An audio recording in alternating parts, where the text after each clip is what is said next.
They're just like, it's taking so long. Okay, I'm going out to the sun and the water and the blue skies as opposed to being in an auditorium with no windows. So I don't blame you. And those who stayed, thank you very much. Whew. Yeah, Charles, thanks for the intro. I guess my speech is all art. I don't want to be all fancy and these complicated words I don't understand to describe something that's just simple. And yeah, I'm pretty nervous.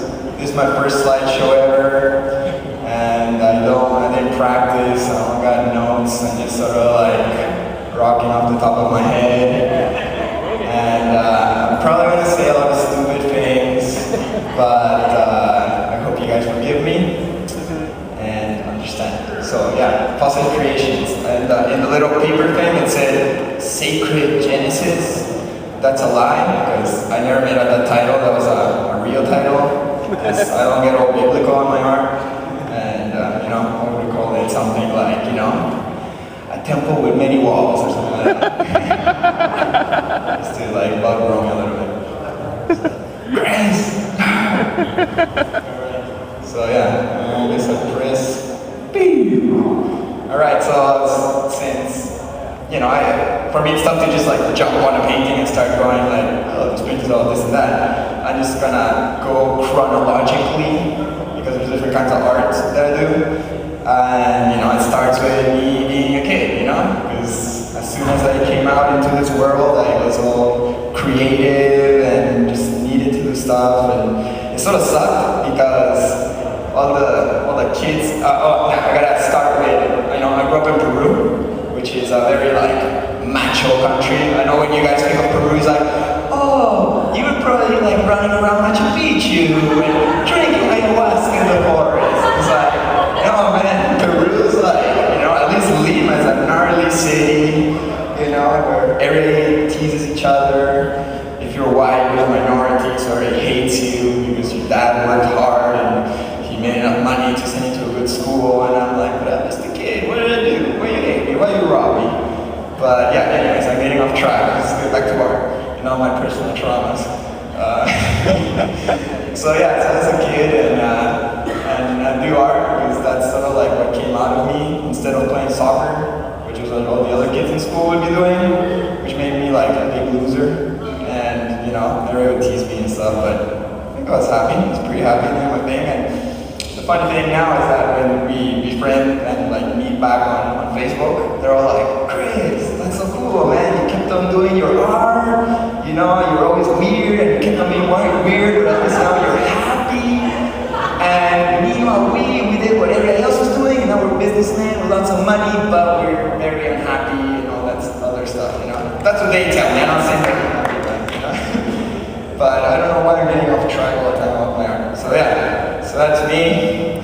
For my first paintings, they're super awesome, a bunch of Alchemeyez, and wow, this screen really crops out a lot of my face. But yeah, believe me, that's the other half of my face, and at the bottom is me being all like super heavy metal. Notice the cool transformer at the bottom. That's one of those transformers that were mini robots, but maybe one robot. I don't know if you're familiar, but those are, I just bring it up because it's part of the influence of my art, like, yes, I do visionary art, I'm super spiritual, enlightenment, blah, blah, blah, but I also am a normal human being who grew up in the 80s, and those colors and culture affected me and make my art, human being art. Anyways, let's keep on going. This is a little bit of art from, when I was a teenager in the 90s. So you can already see a little bit of, similarity. It's pretty much the same thing I'm doing now, but more crappy. You got a little like Metallica and Back to the Future 2, where the guy's like skating on water. I'm a skateboarder, but so I like it ever since I was like super kid.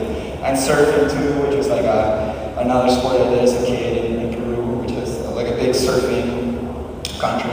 You go to my painting, that I did this winter, still you'll find a surfer on the side and a skateboarder on the other side. And then you got, the Rasta with the boombox. I was probably like 12 years old, and that program is called DOS. I think you didn't even like it's not like Photoshop. I think you have to like type it in, like draw me a circle, or make a twist to the right, 3 points. Super. So I know that Andrew Jones is at the back being all like, Chris, wow, you're so good. I wish I could be like you. I wish I could do that. So yeah, that's okay. We'll get better. This one I did at age 16. I did it in my math class because I suck at mathematics. It's very difficult for me. My brain was not made for maths. So on the back of my book, every time I would be drawing, like adding up so you get some different kinds of blues in the thing, and it's the stuff that comes out of a kid. But in the same way, it's still sort of visionary, because the guy's sort of like emanating energy from his head, creating all this stuff, So I guess it was just a feeling I always sort of like had as a kid, even though it would be expressed in a more like, negative way. You have like Death Reaper at the top and a naked chick, it's like guns and just, I was not a happy kid, so. At least in the teenage years, where things get even worse, You understand, we all were teenagers. This one was done in 1996. It was done on Corel Draw, so it's like the dinosaur grandfather program that Andrew Jones also uses. And I gotta ask him if he ever used that version back in the day, because, it'd be funny. I wish he was here, but of course he is. He's out there partying in the sun, wherever he is. Alright, I'm not gonna be better, sorry. Okay, so back on track. This is a picture of the soccer stadium in Peru.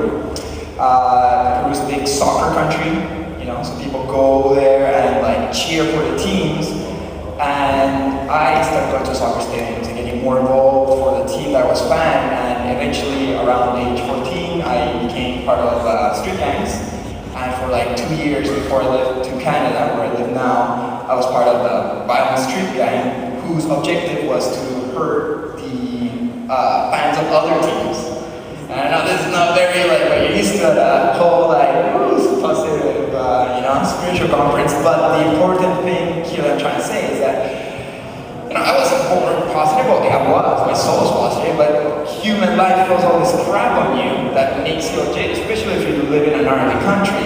So you gotta build all these like masks and armors to defend yourself, and you'll even go down the dark path just so people won't fuck with you. Especially if you're like a sensitive kid, you gotta be like extra tough so that people won't like identify your sensitivity. So yeah, that was me.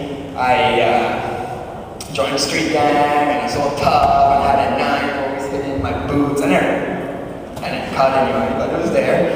I go to jail sometimes. And then, around 1996, my parents were like, dude, you gotta go to Canada, you're getting too much trouble here. But I'll keep on telling a little bit about this culture because it was, let's say, like some of my darkest moments. And here you see a photograph of the soccer stadium, so you can see how many people are crammed there. And they're not sitting down with their popcorn, look at it. They're like,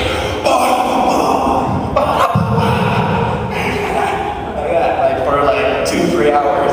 So you gotta learn to just get in that dance, which is pretty fun, especially for a teenager to be that distracted. But you got all this adrenaline and just like, wow, the world's so fucked up. Why? Let's break stuff.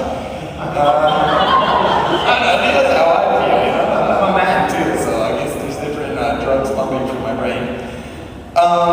So yeah, back to art. And I still did artistic things within the street gang. For example, we would make beautiful t-shirts with skulls. And that's when I started doing graffiti in the streets, defacing the private property of half of the Lima houses. And flags, you want your gang to be popular. I'm out of breath from that jump there. You want to get your street gang to be known by your enemies. So you'll like smuggle your flag into the soccer stadium and then like put it on the fence and then it'll come out on TV and stuff. But the actual making of the flag was like my first times that I would make a stencil to make letters or like hand paint like big scale fabric, So yeah, that's like a little bit of the roots of that. This is a painting I did after one day when I returned from a especially violent riot at the soccer stadium. Our team had lost against our main enemy, and we're so mad. Harry's like, let's kill him, and Harry's just like rushed out of the stadium. When you're in a group mentality like that, you just get carried away and you get mad too. And Harry's just like breaking everything in the streets, and that's me in the middle of the fat kid with the stuff written on his belly. That's sort of like my fame. I don't do it anymore though. So that's a little bit, that was my reality as a 15-year-old. And, but you know, for me art was a way that I could get back home and be like, holy shit, that was fucking surreal. Like, let's get this down on paper, let's record it, I gotta get it out of me. You know, there's no way I can explain to my brother or my mom, who, you know, she wasn't stoked, but she would give me enough freedom to discover myself, good or bad, which I think is good. And I'm happy to have that record because I'm so far away from that now that it seems like it's totally a different person. All right, continuing. Also during those Peruvian teenage days, I was a surfer, and another way of expression that I did a lot was comedy, so draw my friends, and it was one of those things where I was telling you how I was like a big loser in school because everybody's playing soccer and being all like sport Billy, like, you know, because it's all men's school too, I didn't say that. All men's school is like full-on testosterone, fights, if you're good at sports you're cool, if you're doing art you're a loser. So when I did comic books with my friends, they were actually stoked. It's like, oh wow, you drew me, that's so cool. So it made me feel good, so I do it more. And then when I left Peru to 1996, I was 17 years old, and I was super sad. Like I went by myself, you know, my parents just sort of like sent me to Ottawa, which is like an incredibly boring city. And I lived with my grandmother, who was 75 years old. She's never had lived, well, she hadn't lived with a person in like 20 years. So in comes this 17-year-old hooligan, and she wasn't super like, you know, she was nice, I loved her, but she was like sort of like not, I didn't have friends. I was in my room by myself, crying sometimes, and just visiting my friends. There was no email those days, and so I had to write letters to my friends, and they would write back, because Peruvians are not like that. So I do comics. You know, I do comics with my friends, you know, our adventures, surfing, and you know, I'd make like a page each story, and I would send it to them, and they were so happy, and eventually they actually took those comics to some Peruvian surf fans, and they got published, and it was like my first time getting published and stuff. But so it's one of the stuff I do, like bored in my room. But eventually I went to college, and I learned how to paint and do art and stuff, so I moved away from comics because I guess I got so detailed into drawing them that it was just like annoying. Each page would take me like a week, and it was just not even that much fun anymore. And then when I learned how to paint, I was like, wow, with one image I can say so much. This painting here is pretty crude in technique. It's very like simple, like, you know, it's watercolor, so Francine's at the back, and she's all like, damn, Chris, you know, should have practiced more. But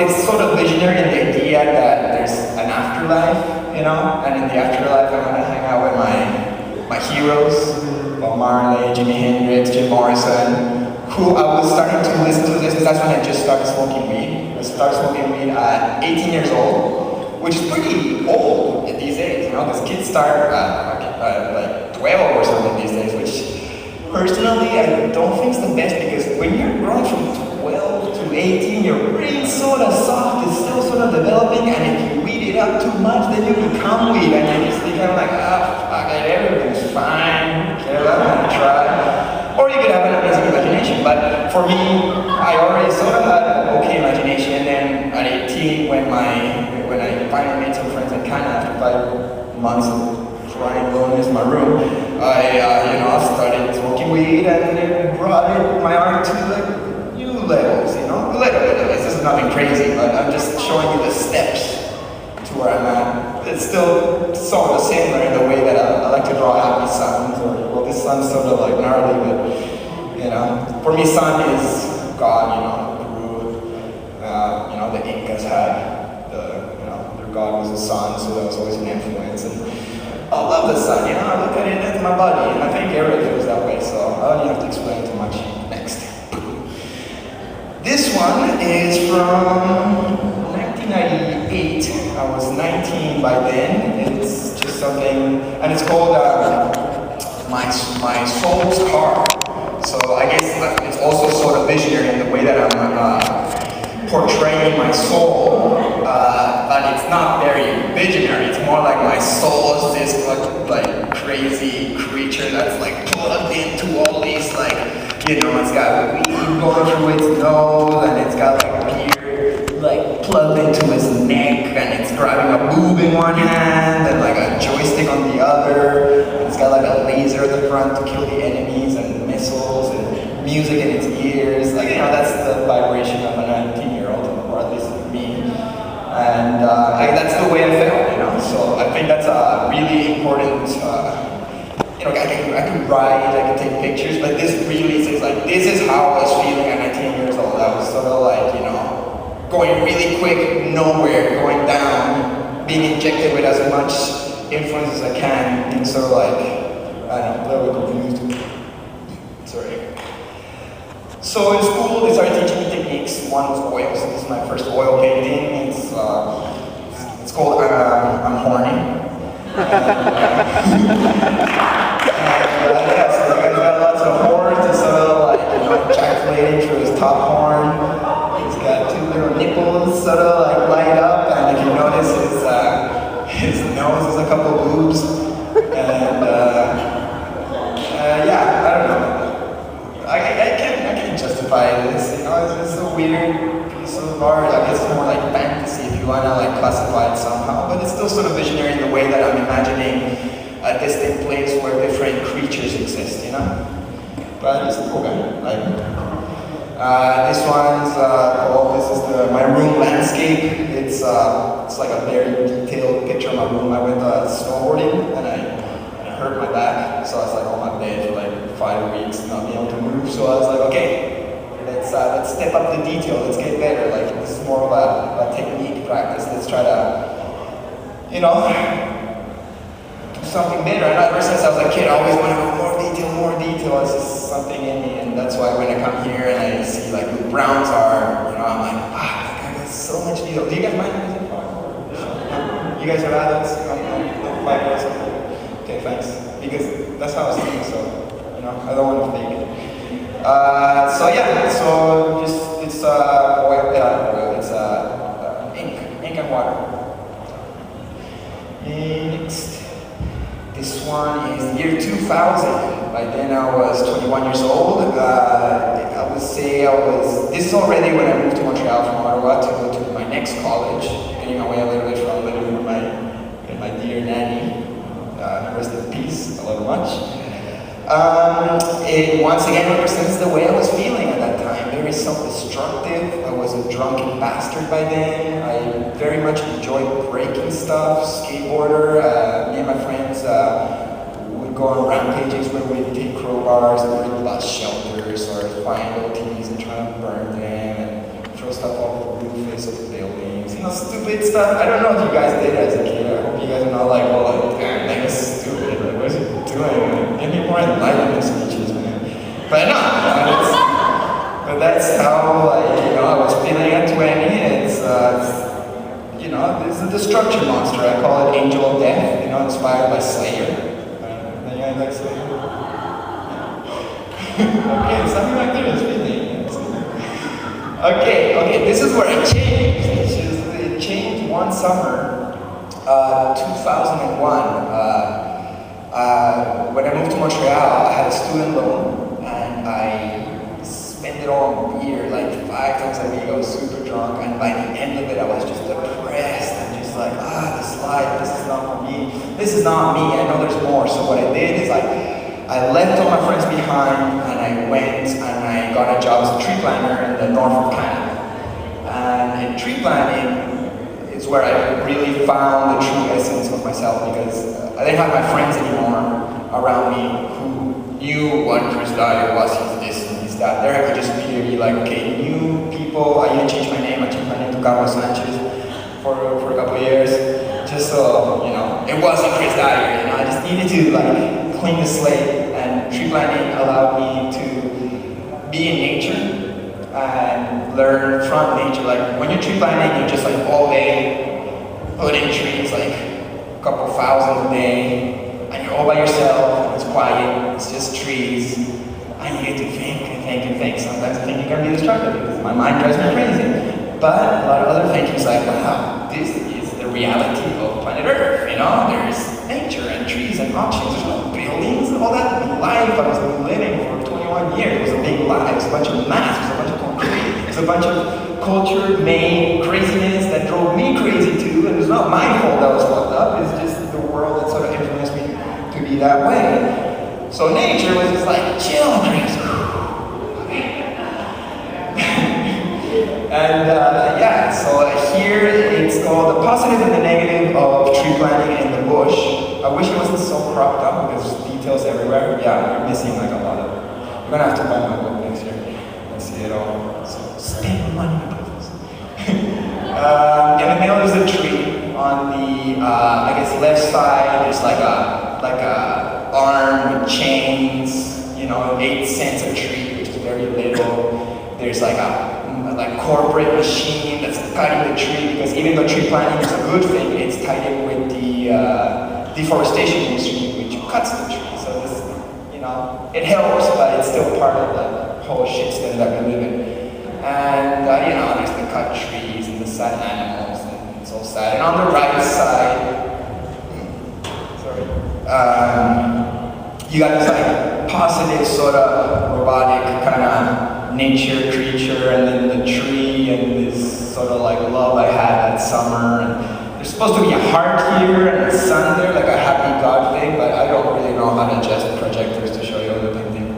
And yeah, so this is like a painting that really sort of broke up the positive from the negative for me to sort of like create new steps.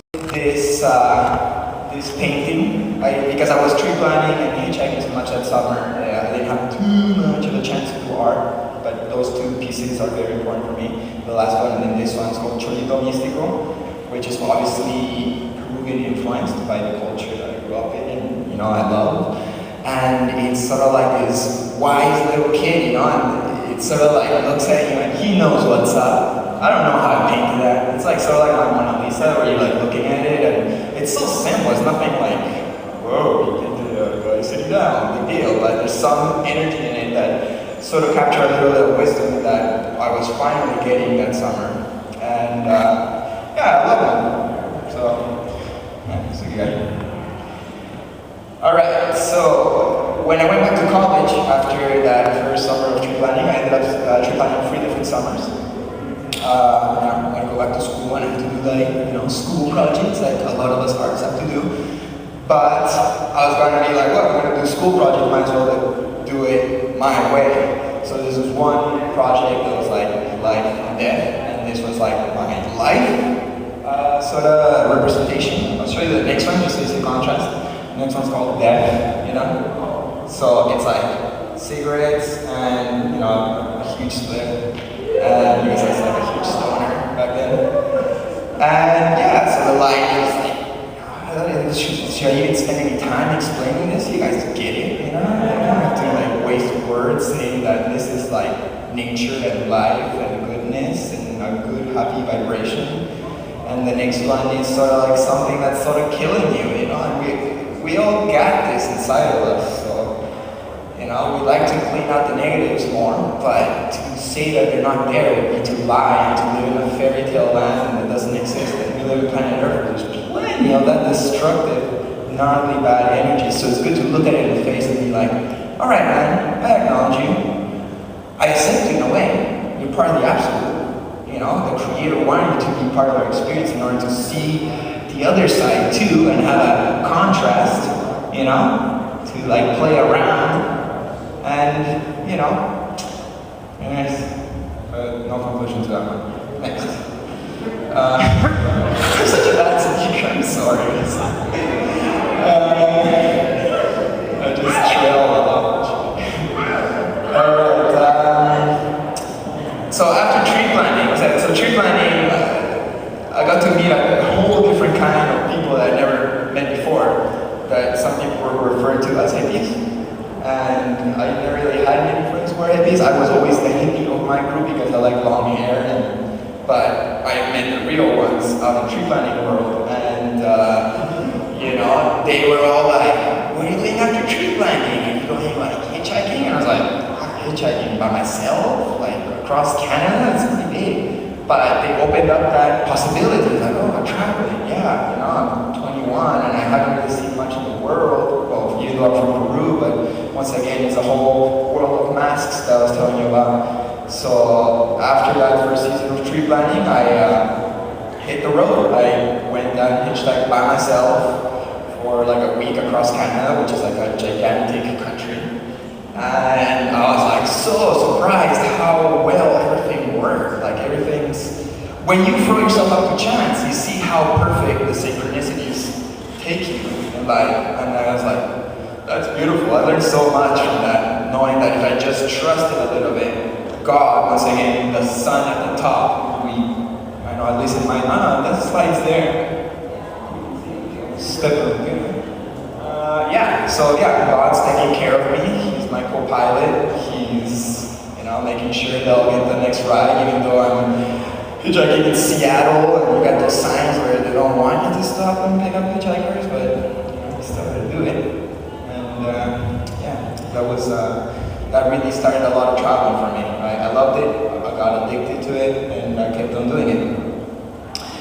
This one is called Peeling Bodies. It's one of my most well-known paintings. I painted it in 2003.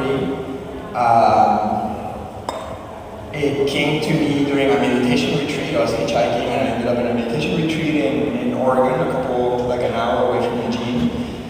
And I was just like meditating a lot, and this friend of mine told me this really amazing story about how he got in a car crash, and while he's like and getting all crunched up by the car, our like spiritual master sort of like started doing his mantra in his ear, and he felt like he was turning into this liquid light soul, and all his human ego layers would be peeling off, and he was just left as this like pure soul liquid connection thing. And he was not feeling any pain from getting trashed in the car that was getting wrecked.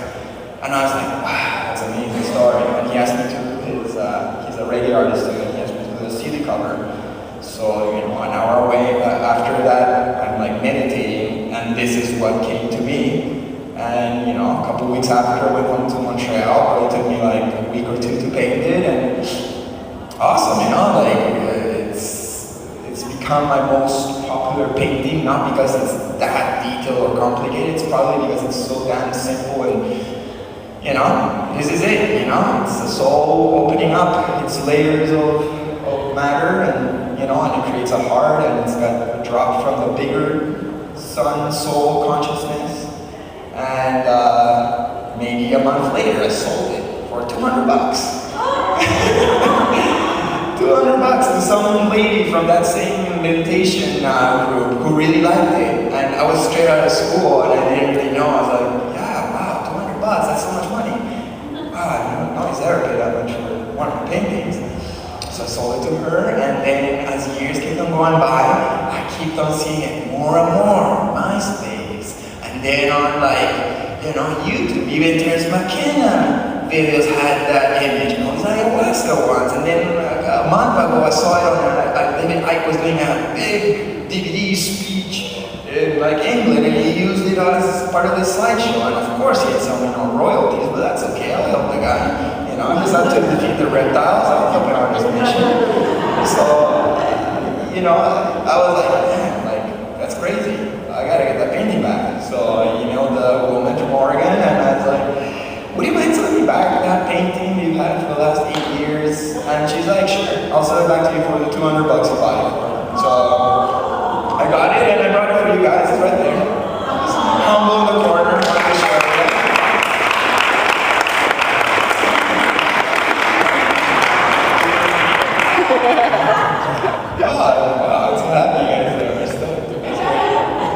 I did stuff by myself, and then I come here and I meet all you guys, and you're like, "It's awesome, Chris!" And I'm like, "Yeah, I'm so happy I'm not alone."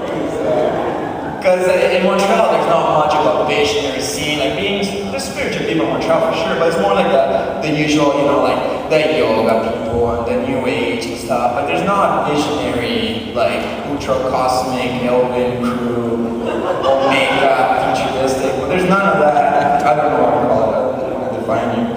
But you guys are great, beautiful. You do very, really amazing stuff, and I'm so happy that I get flown out here to join the magic as, you know, as a representative from Eastern Canada, I guess. So yeah, anyways, I'm gonna stop ranting and go to the next slide. Alright. So this one was done around the same time, also 2003. When I left school, after 7 years of doing art school, I was like, alright Chris, this is it. You gotta go and make a living out of art.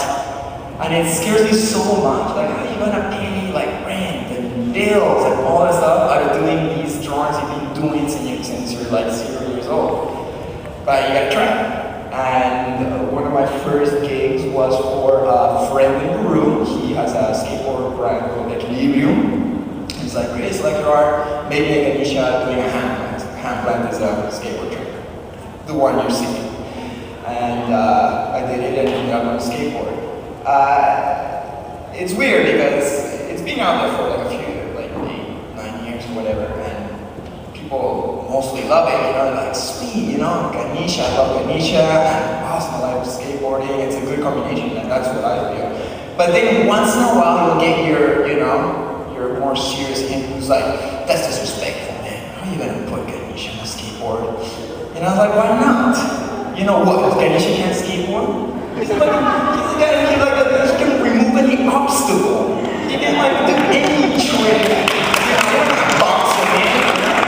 Leave Ganesha alone! Let him skate! So, alright.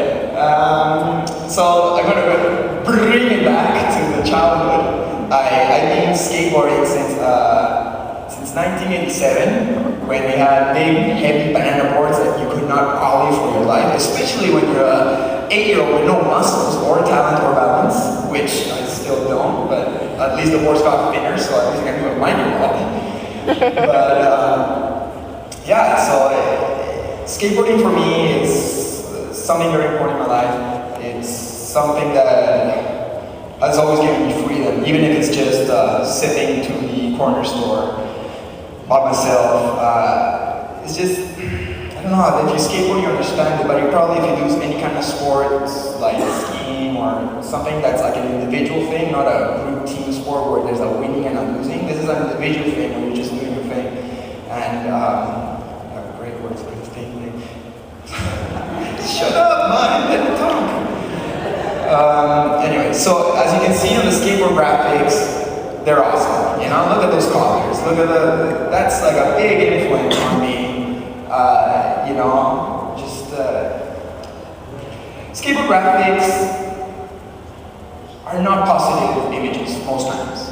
You got skulls, you got monsters, you got punks, you got a lot of messages, and as a kid you get all these messages of being bad is good. It's part of those masks I was telling you that fuck you up and make you go crazy and then make you into a bad person. A lot of people fall into it and they never can get back out unless we rescue them with art, which is the whole purpose of this festival, if we can share it on normal people, not the cynical ones like you guys.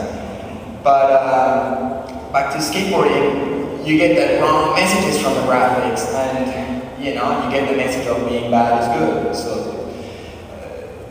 that's my influence for a lot of my art at the beginning.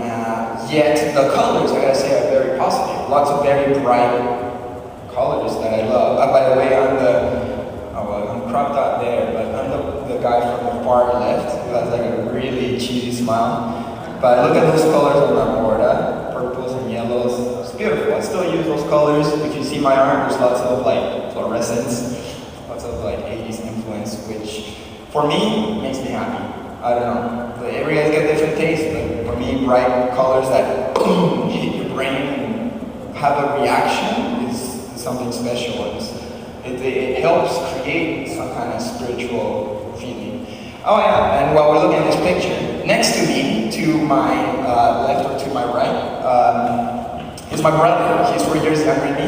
And notice this board. That's a homemade board that my dad and me made. So by this point I've done like hundreds of like skateboards, and that would be like one of my first in 1987. You know, it's an imitation Rob Roscoe #4, but you know, it was made in a garage, 2 different kinds of trucks. Like that's a unique skateboard piece that would end up in a museum if we wouldn't have thrown it in the garbage at some other point. So at this point, I'm gonna go into skateboard art, you know? And defining art's a tough thing, you know? Because you're like, well, this is skateboard art, this is visionary art, this is graffiti, this is and all these labels that have to sort of be thrown on it for you to understand what's going on here. But for me, my mission is to bring a visionary flavor, which is just natural to my expression, into the skateboard world, which has been in me all my life. And at the same time, bring a little bit of the urban skateboard world edge into the visionary world that sometimes can be a little bit airy, because we still gotta ground ourselves up in reality, you know? This piece in particular, I did while I was hitchhiking around. And once again, I ended up at that meditation retreat in Oregon, which is a path that I've been following for many years. It's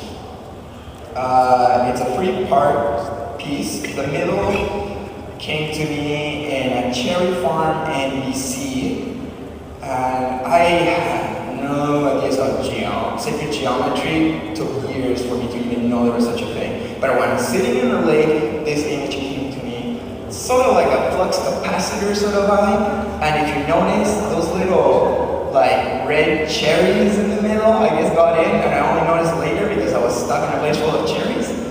But yeah, later on when I learned all this like sacred geometry and it's super cool and like helps us learn evolution and blah blah blah, I was like, oh cool, I did it without even knowing, even though it's a little crappy, but it's still, you know, it came through that reality that we were all connected, you know, so it's sort of proof of it. And to the right, there is a diagram of me meditating at that meditation retreat with the mountains in the back and the dried up grass of that area. And the things next to me is the same shape, but me going inside. You know, I have the skeletal system, the chakra energy, there's some kind of like empty space with my shape upside down, and then at the end my guru. And some of you will be like, oh, that's very like Alex Gray style. But I didn't see Alex Gray for another couple years from there. So just so you know, I wasn't biting his style or trying to be it. It was just something that's just natural. You want to go inside, you know? That's not like, you know, it's not that difficult to figure out. We want to go deeper and deeper and deeper, and then we end up with God, which is the best essence you can reach to inside. And then on the other side, you got, I guess, my astral body with the kid on the consciousness, because that's my inner child or my soul. I don't know if you noticed, but I'm a kid, and that's sort of like my real essence. I love kids, and I don't want to grow up when I was a kid. Even though, you know, things are tough, you still always want to play and have fun, and whether we gotta be old and boring, and you know, so. Yeah, I just always want to be a kid, so it's inside me. So that kid connects through the third eye, crossing the different planes of reality. The first plane of reality is the astral plane, so in there I put like a guy flying through the sky, sort of like in his sleeping clothes because he's dreaming. And there's the drugs, there's weed and mushrooms, there's a Smurf, and there's an alien and a unicorn, and it's just super tripped out, you know? Because that's the astral plane. It's like a really tripped out place of imagination where, you know, anything can happen. After that, I put the causal plane, where it's a place where you got both angels and demons. So the same shape of my face, the bigger one there, is, you can't see it that clearly, where the yin-yang splits off, the yin-yang sort of turns into the third eye, and on one side you got this angel sort of like shooting light at the face, And on the other side, you got these demons sort of like biting from it, you know? Biting from it, taking the energy. Then after that, there's the super causal. These are all like parts of the philosophy I was learning from my meditation retreat taught by my master at the time, Dagar Singh. He's like an enlightened person, and he's saying like, there's all these levels before you get to absolute, you know? It's not just like here and there. Well, I mean, everything's everything. I'm not gonna get into it. But anyway, so there's a super, like reality, astral, causal, super causal, and then absolute. And I don't know how to draw super causal because it's like past matter, you know, the drawing of things that are not matter anymore are very difficult. So you gotta use symbols. So I use like a lot of different faces of different races, and guys all united by the arms, also like emanating energy from the heads, connected to the sun. Once again, sun for me is the Godhead of consciousness creation, and in that I put the names of the different God names of different cultures to sort of say like, hey, God's one. I say once again, for this crowd, I don't think you have to explain too much. We all know that, you know, Allah and God and, you know, Atman, it's all the same in the end, the same ball of conscious creation, goodness that we all want to take that road to get to the end, and hopefully through things like meditation, we can cross all those planes and not get stuck in between, but go all the way to the end, and then truly we will become it. Hope that happens to me one day too, and to all of you as well. That'd be awesome, huh? One day we'll become one, and just super light God beings. That'd be sick. Is called spiritual elevation after hedonistic intoxication. I'm just going to clarify, I'm not dissing drugs, but there's a part where you can do them so much that you're actually destroying yourself. There's a fine line between using them in a respectful, ceremonial, shamanic way to increase your, your spiritual evolution and open certain doors that, or get a preview of the movie you want to get to later. But at the same time, if you overdo it and you just kill your brain and you become brain dead like I was a few years back, that's not good too. So at the bottom, I got a dude smoking mad joints and a bong entity with smoke at the end. You're like, Chris, I'm tricking you into giving you all my energy because weed just grabbed me by the balls for years. You control me, and I could not say no. I was not in control. Then in the middle, it's me with a knife. This is not the most clear picture, sorry. The guy with a knife and a burger with like cow legs coming at the bottom, because I guess at one point I also saw like, meatarian and eating the suffering and death of creatures that didn't deserve it, and so I was part of that. And then on the other side is the part that everybody goes straight when see that painting, they're like, oh, great, I think you're talking with some chicks. Places. And but at the end, at the back of the chicks on my head, it's like a deceiving face of like it's just sex and lust. It's like, Chris, it's like, I got you again, you don't own yourself, you're not in control, you're just like following these like lower instincts. So in this painting, me, a meditator, is getting to a place where I can finally release my higher self, which is bald and doesn't have dreads anymore, because I'm so detached, I don't even take my heavy rocks with me. And he cuts the chains to those addictions that I had in the past, and still kicking around, fighting them still, I think we all do. And then that enlightened being goes and joins up the sun again, which is always a symbology of the higher consciousness of creation of God. Like always the sun. So boring, it's understandable. Oh yeah. Next skateboard. This one is not so super spiritual. This is just about like, my love for toys.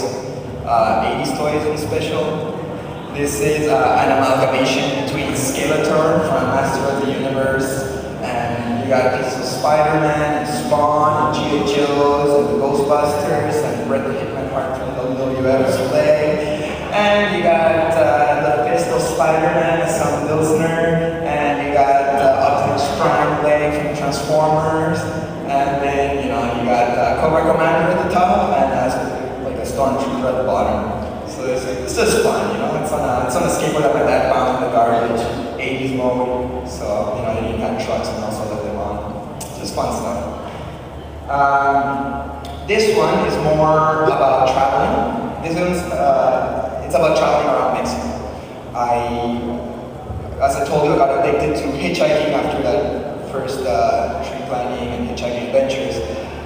So I was changed, and I was like, okay, more synchronicities, more people, more flow. Okay, there's something, and I was so hungry for the other side, you know, because I suffered so much on the dark side. So I was like, okay, please, I need more people. So through synchronicities, this guy, said like, oh, I got a house in Mexico you can stay at. The end he flaked out on me, but through that intention of me wanting to go to Mexico, I met this other guy who was going to Mexico by himself. And we both ended up going to Mexico, taking a bus through Canada and the States, all the way to Texas, and then hitchhiking for 5 weeks down the west coast of Mexico, all the way to Guatemala. And it was like amazing. I learned so much on that trip. I learned how to meditate, how to do yoga, San Pedro, the Palenque ruins. No, San Pedro, no, I did mushrooms, a lot of mushrooms at the Palenque, you know, and then you can see the pyramid at the bottom, and you can see the map and my friend. And basically, I did a little painting in each place I hit on that trip, you know, and there was no up or down. I switched the board. I was just trying to get like all crazy, and just switch it up, you know, and not be so mean, and just, that's life. Life's sort of like a mix of things that happen that in the end create the body of reality. The sad thing about this piece is that a year later I was showing it at a bar and somebody stole it. So yeah, somebody ripped it off the wall and took it home, or I think they took it home, maybe they threw it in the garbage, I don't know, but I never saw it again either way. But it sort of hurts, you know, because it's one of those things that I took on my back for like 5 weeks, expressing my soul, and it has all this captured energy and it's gone. But whatever, at least I took a picture of it and I can share with you today. So at least that's all that matters. This next one is also a board that I took on a trip. This is my first trip to Hawaii, the island of Maui to be more exact. Which is very relevant because we're in Hawaii. And that was on my third year of college, and I had a student loan. And I only had $900 left to my student loan to, you know, pay food, pay rent and stuff. And instead, I used it to buy a ticket to Hawaii and live 5 weeks on $50.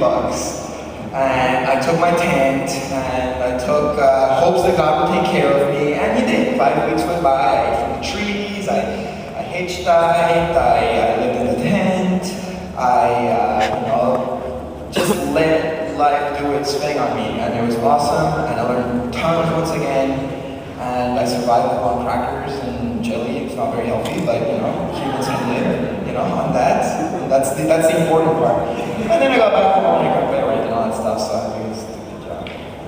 Well, I guess we'll do it at some point. But you got little pieces. If you know Maui, you might recognize a couple of pieces, but my favorite part, I guess, is at the bottom, where I spent Christmas Eve inside the Haleakala volcano. Some Hawaiian help me with that, and it was very special. It was very powerful. There was a lot of spirits in there shaking my tent that night. But I was all like, "It's the birth of Jesus. This got to be a good night." So no, it was. You know? And the next day I wake up and there's no clouds because you're above the clouds, and I had a little radio. I was playing Christmas music, and I was all by myself. And there was no presents for people. And it was a very unique Christmas. It's like the antithesis, like the opposite of what you expect of a Christmas. And that was very special for me, because sometimes you just gotta fuck with your reality in order to create a new one. Boom. This one's about feeling different. You know, it's called Proud to be a Freak. You know, skateboarders are freaks, and there's different kinds of freaks in the world, like Teen Wolf. And yeah, it's just expressing that. This one is called, you know what, the thing is, like when I made my presentation, I made little notes at the bottom, but when I show it this way, there's no notes for me, so sometimes I gotta like rack my brain trying to remember my titles. But this one's called Mystic Man. It's also a piece I did in Maui in 2003. Oh my god, 5 or 10? Jesus Christ, okay, I've been drilling off too much. Okay, so I'm just gonna give you titles. Okay, Mystic Man, being mystical. Astral Body Awake. It's about awakening your astral body, and you can get into a lot of fun little juicy details. Absorb it. Look at the face at the bottom, the eyes. top, a lot of release, and etc. This one's called the. This one's called the Dream of the Ant, where I imagine that reality that we know is the dream of an ant. You know, so the ant's dreaming a dude who's then dreaming, and etc. etc. I don't know, maybe it's real. This one's called Religions at a Party, and it's basically me saying like, dude, like, why can't all these religion icons just hang out at a party and hang out? They probably like each other, so stop fighting religions, come on. This one's called thank you. This one's called Split Personality. It's basically, once again, my dualistic self, positive, negative. Lady Lotus, meditation, chakras, blah blah blah. This one's called Apocalyptic Entity, Awaiting in the Astral Plane. I guess the title's self-descriptive. This one's called DMT. The one and only time I did DMT. This is a little bit of the way I felt when all this like crazy mandalas are shooting on my face for 10 minutes that I cannot explain. And then I was back to normal. I was like, that really happened? But I made a sleeper out of it, and that's the one. Concrete Wave, I am skateboarding on water because I like to mix surfing culture with skateboard culture. I like the flow and the spirituality of that kind of skateboarding. Oh, here's where I was going to go on a huge rant about me doing skateboards for all the different brands, but who cares? These are a few of my skateboards I've done. I've done probably like 100 skateboards for brands now, which is awesome because I get to reach thousands of kids around the world, giving them a positive message, doing something different than every other skateboard brand that are always about stalls and destruction. I'm trying to give them the option that, they could be young, and remember I was telling you all those negative things on the skateboards I grew up and giving their own message, because I'm trying to give them the opposite message. Some of the skateboards that you saw, that's sort of like one of the missions I feel is to bring the spirituality of this world into the skateboard world, which is not super stoked on it, it's never going to be the popular thing, but that's my thing, and I want to help, bring this to them. So I hope that works out, and wish me luck. This one's, Hawaiian inspired, surfing, skating mix. Gotta really speed up here. Bam, bam, da-da-da. Not gonna talk, because if not, we're not gonna get to the campuses, and that's the best part of my honor. Here's gonna talk about my wife is awesome, and I love her so much, but I won't be able to talk to her about her either, because my speech is almost over. I gotta listen to it.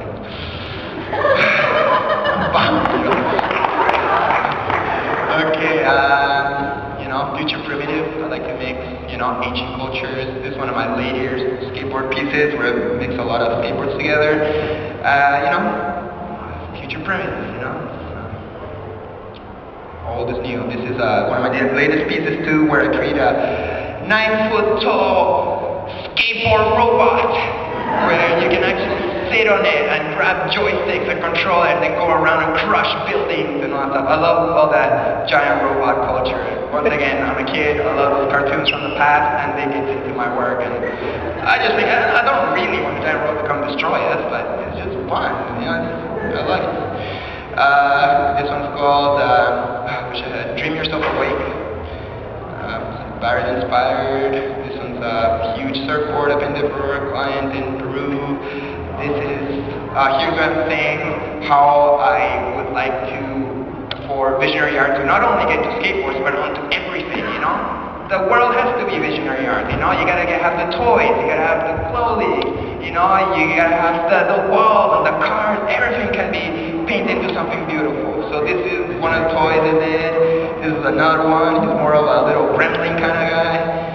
This is a grenade I picked up in Laos from the Vietnam War. I mailed it to my parents, and I'm so happy it arrived. And well, it exploded, of course. I'm not gonna put an active grenade, I'm not crazy. And then it sat in my room forever like a dark little cloud, and eventually I painted it to heal it, and heal that, probably killed somebody, so that's not good. Okay, that's it. That was my speech. There's a few more things I wanted to share with you. murals and stars,